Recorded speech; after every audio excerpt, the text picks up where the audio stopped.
Greetings and salutations, everybody. My name is MiAh the King, and today we're taking a look at a small game that came out on Steam earlier today called the Falconeer. This game was developed by Thomas Sala, whoever that is, and published by Wired Productions, whoever they are. So if you're a fan of either of those two, then oh boy, best get yourself excited.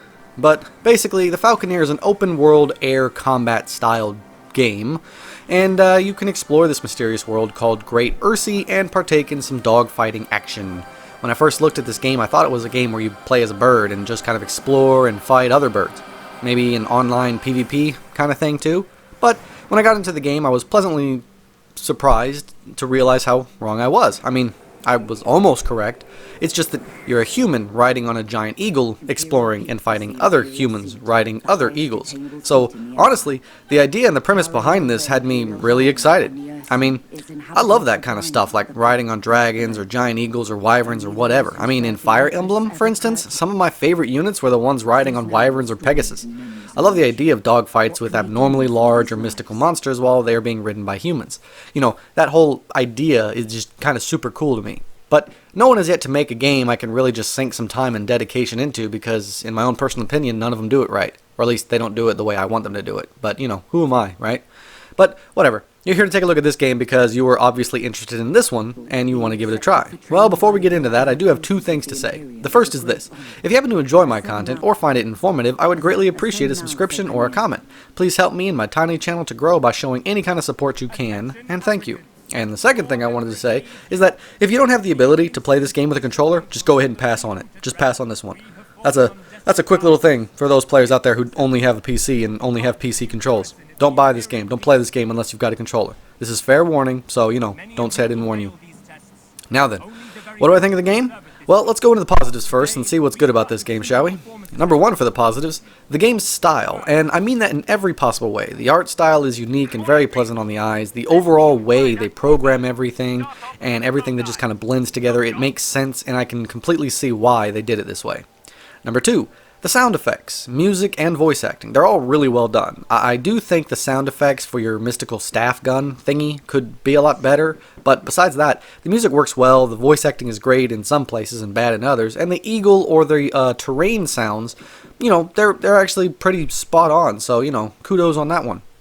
Number three, the originality of the game. I mean, the development team here really thought outside the box. They created a whole new world with lore and other things to make this feel like a unique original world. At the very least, while I was playing it, I felt like I was actually in a new world and not just something quickly scraped together to make a game.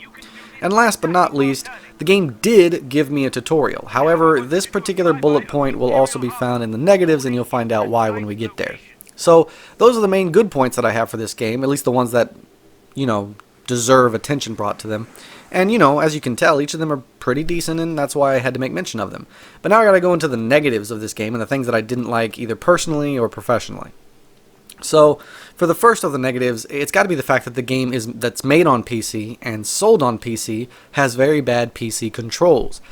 This kind of thing really, really irritates me in games, and I've seen them everywhere, and they always just really irritate me. I mean, the game was made on a PC, it's being sold on a PC, so why would you only optimize your game to be usable by controllers? Why are you not optimizing it for PC first and controllers second? Look, I bring this up because PC controls are so freaking bad in this game, they alone may impact my entire overall opinion of the game. I could barely control my bird. During dogfights I was doing almost nothing, and I died several times. Not because I'm new or bad, which could be also true, but, you know, honestly, in my opinion, it's completely because of how harrowing the controls were for me. I do not have the ability to use a controller currently due to real-life problems, meaning I had to use PC controls for the entirety of my play. And based on that alone, the game is garbage. However, please continue to watch so you can hear the rest of my points because I actually don't really think the game is garbage, but its PC controls make it feel like it's garbage. Does that make any sense? The next negative I have is that the game is a little bit nearsighted. It focuses solely on one point so obsessively that the game lacks in other areas. The game is so determined to get you to enjoy and immerse yourself in the fact that you're flying that it forgets to hone in on other issues. Like, what other issues you might ask? Well, the flying itself. The one thing they should have gotten perfect, they messed up on. In specific, I'm talking about flying in a straight frickin' line.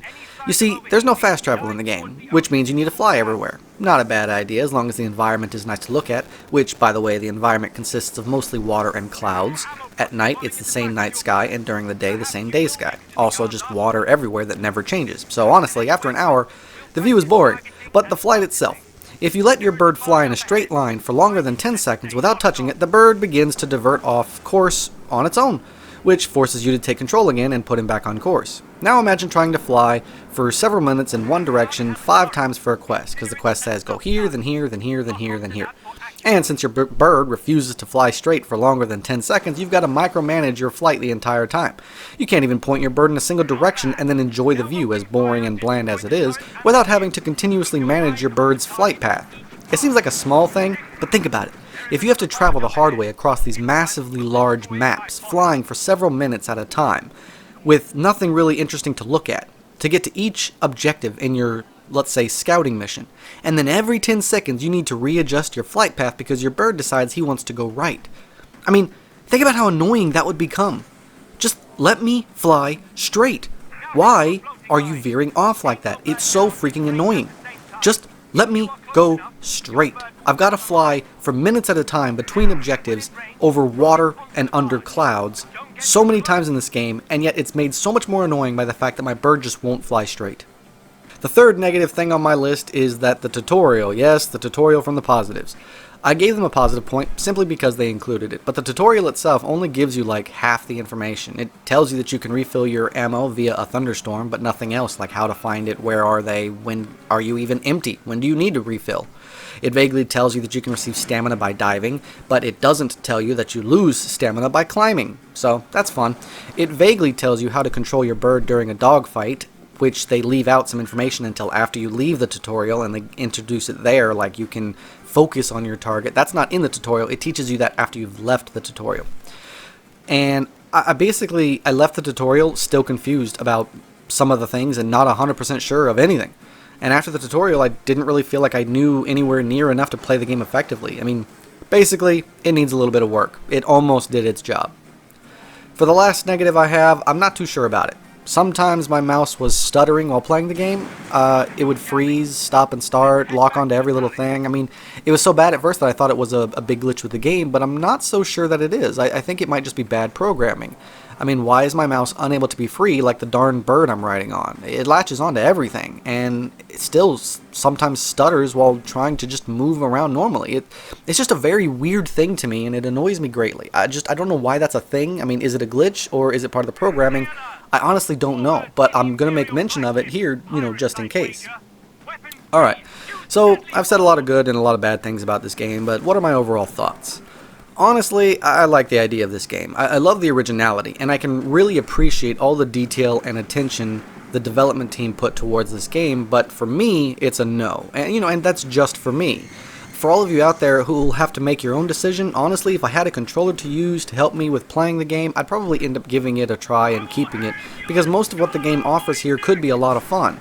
The game makes mention of being able to explore and do your own thing and complete your own quests, so I kinda got the feel of a mount and blade kind of thing from it, and that's a really cool idea. The idea of supernatural beasts being ridden by humans and dogfighting is something that I really love, and another reason why I'd love to keep it and get into it. I mean, overall the game does a lot really well, and it really, speaks to me personally. Its price isn't even that ridiculous, as it's only currently being sold for $27. So if you have a controller you can plug in and use it to play with, then, I say you should definitely give this game a solid try. Worst case scenario, you just refund it after an hour and a half. In that time, you're definitely going to get a good idea of everything this game has to offer.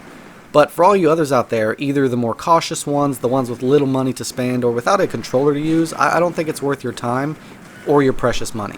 I don't think it's very immersive. I don't think it's a great way to waste some time. Overall, I think it is a good little game, but it's not great, and I think it's only going to speak to a certain audience.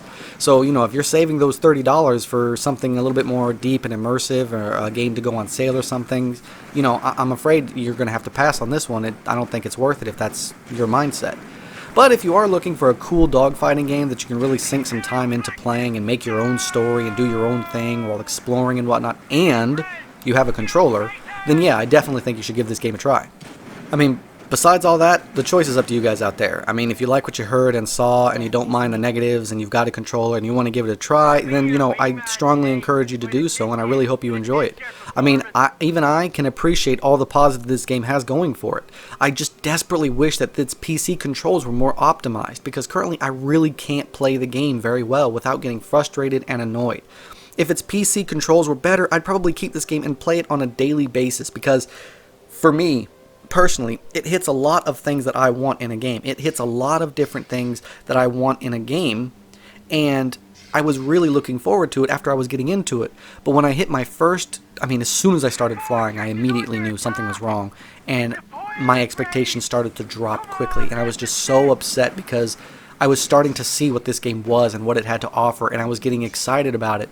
But man, those controls were so freaking bad, I simply could not ignore them and I couldn't push forward. And after the tutorial, the first mission I had, could not even complete it. Well, I think it might have been the second one, because the first one was just going from place to place. But the second mission, I actually had to fight pirates, and I could not beat it because the controls were so bad. I could not beat it. And that was it for me. That was the final straw. You know, that's what told me that I'm just not going to be able to play this game and have fun because of these controls. Even though I like most of what this game has, those controls are just so bad. Developers, if you see this, please, I'm begging you, you gotta optimize those controls. You have to, okay? Maybe I'll come back and see this game if you do that, and I'll give it another try, but it's so bad with PC control, guys. You have no idea.